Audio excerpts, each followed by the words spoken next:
আজ আমরা দেখব ভূত চতুর্দশীর রাতে গোপাল ভাঁড় কিভাবে এক অদ্ভুত ভূতের রহস্য ফাঁস করেছিলেন। চলুন শুরু করা যাক। ভাবুন তো, ভূতের বিরুদ্ধে যদি পোড়া লঙ্কার ধোঁয়া ব্যবহার করা হয় কি হবে।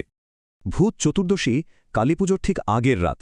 লোকবিশ্বাস অনুযায়ী এই রাতেই নাকি আত্মারা পৃথিবীতে ঘুরে বেড়ায়। এমন অন্ধকার রাতে মহারাজের রাজসভায় প্রবল আতঙ্ক ছড়িয়ে পড়ল। সবার ধারণা ভূত সত্যিই ঘাড় মটকাতে এসেছে।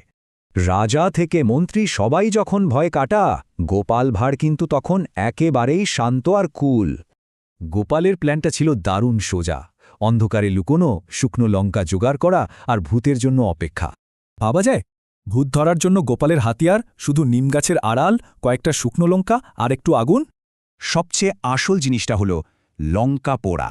জ্বলন্ত শুকনো লঙ্কার এই তীব্র ধোঁয়াই ছিল গোপালের মোক্ষম ফাঁদ। মাঝরাতে ভূতেরাজি নিমগাছের কাছে এগিয়ে এলো। গোপাল ঠিক তখনই লঙ্কায় আগুন ধরিয়ে দিলেন। এখন প্রশ্ন হল, ধোঁয়ার চোটে কি কোনো সত্যিকারের ভূতের কাশি হতে পারে? কি মনে হয়? আর ঠিক সেটাই হল।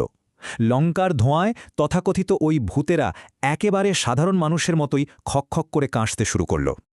এই কাশির শব্দই সব ফাঁস করে দিল।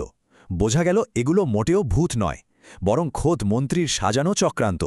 গোপালের এই দারুণ লঙ্কা কৌশলের জোরে মহারাজ অবশেষে বুঝলেন যে এগুলোর কোনোটি আসলে ভূত নয়। এখান থেকে আমরা বুঝতেই পারছি, একটুখানি সাধারণ বুদ্ধি আর বাস্তব জ্ঞান দিয়ে যে কোনো বড় কুসংস্কার হারানো সম্ভব। তাহলে কি ভয়কে জয় করার আসল উপায় হল একটু সাধারণ বুদ্ধি আর সামান্য একটু মশলা?